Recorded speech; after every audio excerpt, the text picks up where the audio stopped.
Bom, a política estadual sobre drogas, ela está baseada fundamentalmente nos princípios da reforma psiquiátrica. A gente entende que o trabalho tem que ser dirigido, o trabalho do Estado, né, sempre em parceria com a sociedade civil, e aí a gente fala do Estado de forma ampla, envolvendo poder judiciário, poder legislativo, executivo, Ministério Público, ele deve estar voltado prioritariamente para a prevenção ao uso abusivo de drogas, ou seja, porque a gente trabalha numa perspectiva de que as pessoas não precisem, para dar sustentabilidade à sua existência, chegar a um grau de dependência química. Então são vários setores do Estado, em termos de políticas públicas, que precisam estar trabalhando, chegando até o cidadão, na perspectiva de dar outras modalidades de sustentabilidade à sua existência.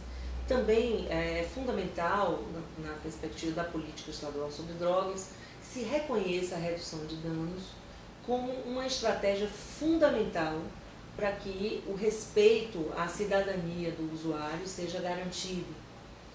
O que isso significa? Isso significa que essas pessoas sejam entendidas como pessoas que passaram por um processo de vida que as levou ao uso abusivo, e temos aqueles também que fazem um uso que não é abusivo. Então essas pessoas precisam ter seus direitos reservados, preservados e sua cidadania garantida. Nessa perspectiva, um trabalho na ótica da redução de danos é uma estratégia constitucionalmente prevista que precisa ser reconhecida pelas políticas públicas em geral. Também trabalhamos na perspectiva de que o tratamento ao usuário que chegou num grau de dependência química e que efetivamente faz um uso abusivo e prejudicial, um uso que a gente chama de risco ou danoso das drogas, que esta pessoa seja tratada em ambiente preferencialmente comunitário, que ela tenha uma atenção numa perspectiva psicossocial articulada com diversos outros setores, como trabalho, educação, geração de renda, diversos setores que vão estar juntos, de mãos dadas, para garantir com que essa pessoa tenha o seu tratamento numa modalidade adequada ao perfil de cada caso individual, do seu caso particular. Então, esses são os pilares fundamentais que norteiam a nossa política estadual.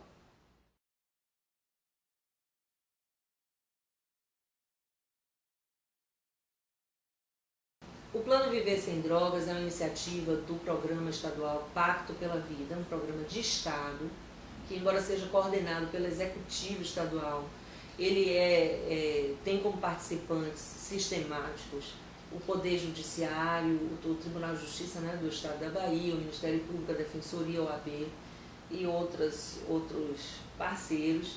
No âmbito deste programa Pacto pela Vida, foi criada a Câmara Setorial de Enfrentamento ao Abuso de Drogas, que é coordenada pela Secretaria da Justiça, Cidadania e Direitos Humanos, diretamente pelo secretário Miro Sina.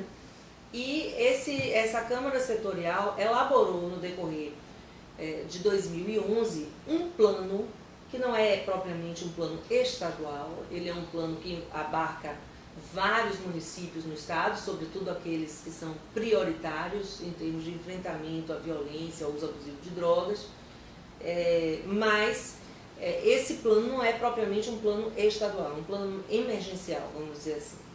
E esse plano ele tem 4 eixos estruturantes. O primeiro é o fortalecimento e ampliação, na verdade, a ampliação da rede de atenção psicossocial aos usuários de drogas, aqueles que fazem uso abusivo de drogas e que precisam de um tratamento, passar por um processo de recuperação, de reinserção social em muitos casos. Nós temos que ter os equipamentos previstos na legislação, nas portarias ministeriais, e a Bahia necessita ampliar o número de equipamentos. É uma política basicamente descentralizada nos municípios. Mesmo assim, o Estado tem através da Secretaria Estadual de Saúde, ações de financiamento e cofinanciamento desses equipamentos. Então nós estamos trabalhando na ótica de criação de novos equipamentos para tapar os buracos da rede de atenção psicossocial nos municípios. Também tem alguns equipamentos municipais que precisam, estaduais, que precisam ser implantados. Além disso, nós temos um segundo eixo, que é o eixo de articulação, qualificação e integração de todos os sistemas públicos existentes que possam contribuir no processo de prevenção, redução de danos e tratamento e reinserção social de usuários de drogas. Principalmente aqueles que estão numa situação mais vulnerável, em contexto de rua, e, sobretudo, que fazem uso abusivo, esse uso mais danoso, né? Temos um terceiro eixo voltado para ações específicas de prevenção ao uso, principalmente voltado para pessoas que fazem uso em contexto de rua. E, finalmente, nós temos um quarto eixo, que é o fortalecimento de entidades da sociedade civil que promovem ações que se coadunam com a política estadual sobre drogas, tanto na perspectiva da prevenção quanto do tratamento. Nesse eixo, nós temos, por exemplo, alguns convênios com entidades da sociedade civil mais qualificadas que atendem usuários.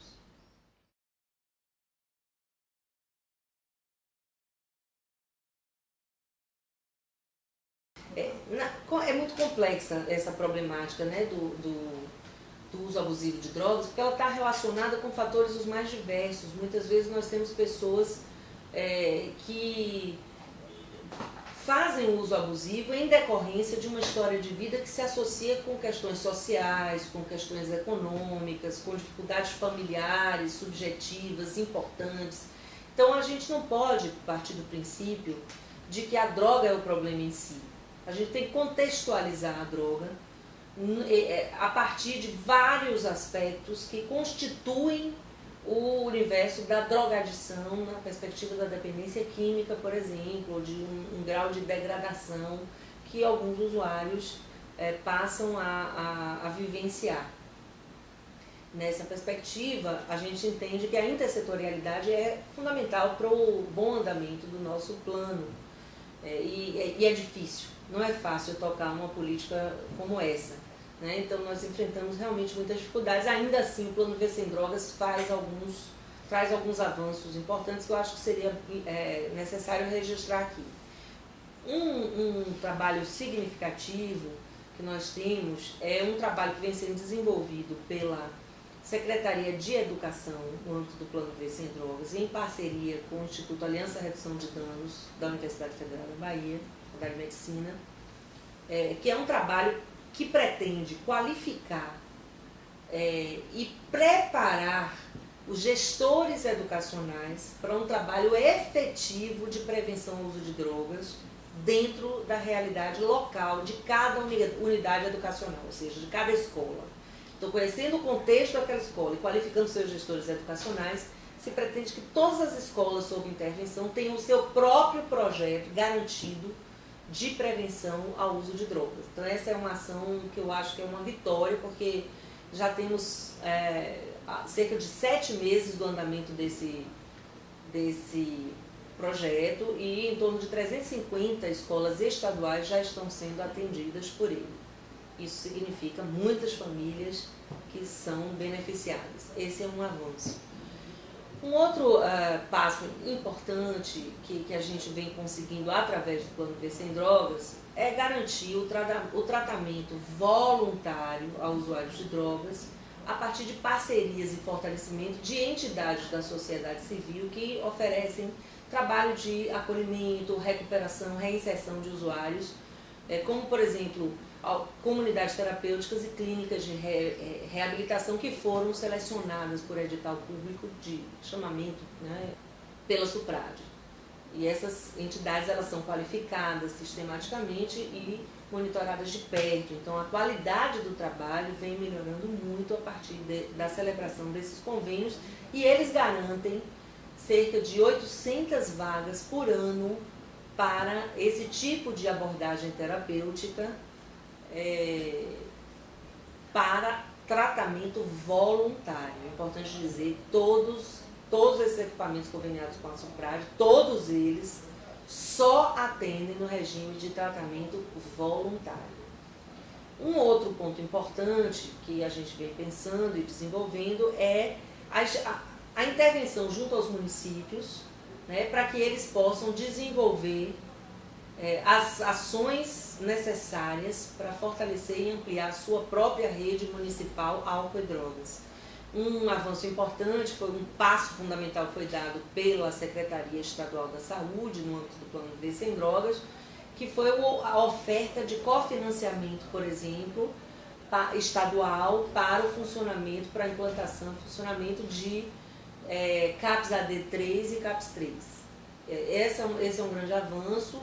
Nosso desafio é fazer com que os municípios estejam aptos a pleitear este recurso, que é um recurso complementar ao recurso ao financiamento federal. Nosso cofinanciamento estadual é significativo, é quase o mesmo valor do governo federal, e eu acho que isso é fundamental para aqueles municípios que realmente têm interesse, que as prefeituras municipais têm realmente interesse de fazer o enfrentamento adequado a uma problemática tão complexa.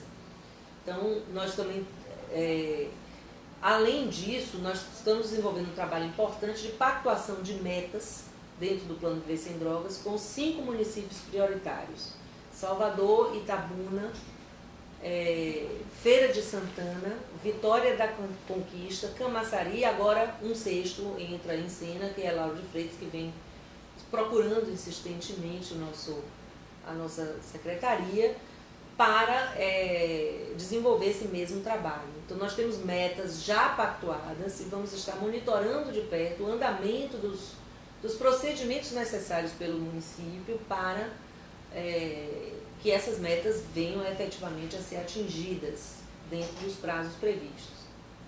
Vamos repactuar essas metas com os novos prefeitos, esse é o próximo passo. As metas foram pactuadas em 2012 ainda no período eleitoral e agora nosso trabalho está sendo repactuar essas metas e garantir o bom andamento dos procedimentos necessários para atingi-las, certo? Então, outro avanço importante do Plano Viver Sem Drogas é o desenvolvimento de uma metodologia que foi construída em rede para articulação e integração de equipamentos que já existem e também para que a gente possa estar pressionando os municípios para que implantem os equipamentos que faltam naquele município. Nós temos o projeto número 8 do Plano Viver Sem Drogas, que é um projeto que propõe essa articulação e integração da rede. E o primeiro passo desse projeto era a construção dessa metodologia. Ela foi construída a partir de um piloto no decorrer do ano de 2012 todo, no centro histórico, no centro antigo de Salvador. A partir disso, nós identificamos a necessidade de ampliação da rede de atenção lá, na perspectiva da saúde, em primeiro lugar, e com isso houve a estadualização do CAPS AD Gregório de Matos, que foi um projeto também da Secretaria Estadual de Saúde, em parceria com a UFBA, e além disso, a implantação e funcionamento do ponto de encontro, que é o primeiro centro de convivência especializado em álcool e drogas do Brasil, uma iniciativa fantástica também, também em parceria Secretaria Estadual da Saúde com a Universidade Federal da Bahia, através da Faculdade de Medicina, CETAD. Então, esses são avanços importantes. Fundamentalmente, no centro histórico, nós tivemos o aumento desses equipamentos, do número de equipamentos disponíveis. Também a área de desenvolvimento social do município implantou alguns equipamentos no decorrer do ano passado. Então, nessa área, nós estamos agora trabalhando a articulação em rede. Porque não basta que esses equipamentos existam, é fundamental que esses equipamentos se comuniquem, se conheçam em primeiro lugar, se comuniquem, se articulem e funcionem como uma rede verdadeiramente. Esse é o grande desafio que a gente tem, né? E aí, para fazer um enfrentamento a esse desafio, nós entendemos que as equipes de abordagem que atuam no centro histórico precisam de um reforço, né? Então, nós estamos pactuando com o ponto de encontro a implantação de uma equipe da SUPRAD, mais um consultório de rua, com profissionais especializados que vão trabalhar 40 horas semanais só com abordagem no Centro Histórico de Salvador. E essa equipe vai fazer um trabalho cotidiano de vinculação com os usuários que estão em contexto de rua e não conseguem chegar aos serviços. A rede não tem como, não chega a eles e eles não acessam, não conseguem acessar as redes públicas. Então, vai ser feito um trabalho de apoio a essa rede para que ela atinja efetivamente o público-alvo mais vulnerável, que são os usuários em contexto de rua. Né? E esses profissionais altamente qualificados, especializados, com um perfil muito específico, vão se dedicar exclusivamente a esse trabalho. E aí a gente pensa em contratar psicólogos, assistentes sociais, sociólogos, pessoas que estejam ali realmente para fazer um trabalho focado na questão do uso abusivo de drogas, na perspectiva de aproximação, construção de vínculo com esse usuário, redução de danos, fundamentalmente, mas não é uma equipe somente de redução de danos, é uma equipe de apoio à rede.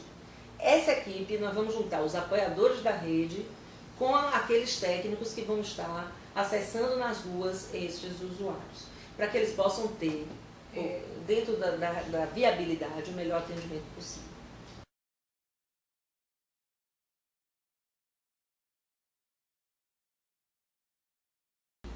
O internamento é uma abordagem terapêutica possível em algumas circunstâncias, em alguns momentos da vida de cada pessoa. E isso está previsto na Lei 10.216, você pode ter um internamento voluntário, o involuntário, quando a família ou alguém próximo ao usuário ou a pessoa com transtorno mental de qualquer natureza solicita esse internamento, um laudo médico é emitido e esse internamento tem que ser até 48 horas depois informado ao Ministério Público Estadual, assim como também a alta hospitalar, né? A alta do internamento, de onde a pessoa esteja internada. Pode ser um centro de reabilitação. E tem a modalidade do internamento compulsório, também previsto na legislação, no Instituto que existe, que é quando essa internação é determinada pela autoridade judicial. E aí, nesse caso, geralmente, quando a pessoa vai cumprir medida de segurança porque cometeu algum delito e é inimputável, ou em situações de extrema exceção, quando essa pessoa não tem vínculos familiares e alguém, algum agente público solicita realmente a autoridade judicial que emita que determine esse internamento. E esse internamento, normalmente, o juiz se baseia na opinião, no parecer de um médico psiquiatra. Utilizar esses instrumentos que estão previstos na legislação para serem mais uma modalidade terapêutica caso a caso, como uma política de massa, é um erro. É um erro que pode ser fatal, né, para o Estado, para o município que adota. Primeiro, por quê? Na verdade, por três questões. A primeira, uma questão técnica. Tomar isso como solução para um problema que extrapola em muito a questão de saúde, porque ele envolve a questão, muitas vezes, social, questões econômicas, questões intrafamiliares gravíssimas, muitas vezes. Então, quando você trata a questão do uso abusivo de drogas, sem considerar os aspectos que levaram àquele uso abusivo de drogas, simplesmente descartando aquela pessoa da sociedade, tirando aquela pessoa da visão da sociedade, isolando aquela pessoa, e não tratando de outras questões, apenas internando ela em algum lugar, e essa é uma abordagem fadada ao fracasso. Tanto é assim que no Rio, em São Paulo, no ano passado, algumas iniciativas de internação em massa geraram vários problemas do retorno desses usuários ao ponto de origem. E numa situação ainda mais degradada, porque passando por um processo pior de segregação, de perda do pouco de identidade que ele tem com a sua vida na rua. Tem o aspecto ético, né, que na realidade você se depara eticamente com que direito, né, o Estado pode sair internando as pessoas em massa. Essa é uma outra questão que é grave, não é menos importante do que a questão técnica. E tem um outro lado que eu diria que é estrutural, Eu quero saber qual é o estado e o município brasileiros que tem hoje estrutura de rede de saúde e de assistência social para dar conta de uma política de internação em massa. Não existe. São Paulo já está dando todos os sinais. A política foi implantada segunda. Hoje eles já estão superlotados em todos os equipamentos disponíveis, sem poder dar resposta, nem para os internamentos voluntários, que dirá para sair internando todo mundo. Então, esses três aspectos me parece que tornam inviável essa perspectiva. Nós não acreditamos nisso. Agora, entendemos que o instrumento, eu gostaria de frisar a importância da gente separar as coisas. Uma coisa é o Instituto da Internação prevista na legislação. Uma outra coisa é a política de internação em massa, que tem uma proposta higienista. Então, nós aqui não estamos trabalhando nessa lógica. Não vamos fazer nenhuma operação do tipo Centro Legal de São Paulo, nem aquela operação lá do Rio. Nós vamos criar uma estrutura cotidiana em cada território de abordagem do Pacto pela Vida, para que os setores se articulem, para que os municípios ampliem suas redes naqueles locais, né? Vamos utilizar todas as possibilidades, todas as ferramentas que tivermos para sensibilizar e ajudar os municípios a ampliarem suas redes, e vamos criar equipes de consultório de rua altamente qualificados, 40 horas semanais, ali, indo onde a rede não consegue chegar. Então, nós vamos... E o que essas pessoas vão fazer? Vão sair internando? De jeito nenhum. Essas pessoas vão ver caso a caso quais são os desejos e as necessidades de cada usuário. Então, aquele que precisa e deseja um tratamento ambulatorial será encaminhado para um tratamento ambulatorial. Aquele que tiver um perfil para um tratamento mais psicossocial, que é a nossa maior referência, ele terá. Aquele que deseje, por exemplo, ser referenciado em um CAPS e dormir em algum equipamento da assistência social ou da própria saúde, alguma unidade de acolhimento da saúde, ele será encaminhado, desde que exista o equipamento. E esse é o grande problema que a gente tem. Os equipamentos municipais precisam ser implantados. Salvador tem uma carência absurda dos equipamentos psicossociais. Então, mesmo que o governo quisesse, indo contra todos os argumentos técnicos e éticos, implantar uma política de internação em massa, desconsiderando a história de vida e as necessidades e demandas individuais, ele não teria estrutura de rede para encaminhar esses usuários. Internamento voluntário, a gente pode encaminhar para as comunidades terapêuticas, os centros de reabilitação conveniados com a SUPRAD. Nós temos vagas para isso. Mas não é todo mundo que tem perfil para ser internado, mesmo voluntariamente. Não é toda pessoa que precisa ir para uma comunidade terapêutica. A gente pode trabalhar com ambulatório, pode trabalhar com redução de danos, pode trabalhar com atendimento psicossocial, prioritariamente, em ambiência comunitária, pode trabalhar com internamento voluntário se quiser, e eventualmente, em situações de exceção, onde o indivíduo esteja em risco iminente de morte, ou coloque outra em risco, pode ser que a equipe solicite ao médico do CAPS, no Centro Histórico do CAPS AD Gregório de Matos, ao psiquiatra, uma avaliação no sentido de uma internação, ainda que, eventualmente, a pessoa não queira. Isso é um instituto a ser usado como exceção em casos de risco muito grave. Porque realmente se vê que a pessoa, se não sofrer uma intervenção dessa natureza, pode morrer ou matar outras pessoas. Isso é diferente do que é a regra. Isto é exceção, isso é raro, isso deve ser uma medida de último caso. Não é essa a política que a gente pretende implantar.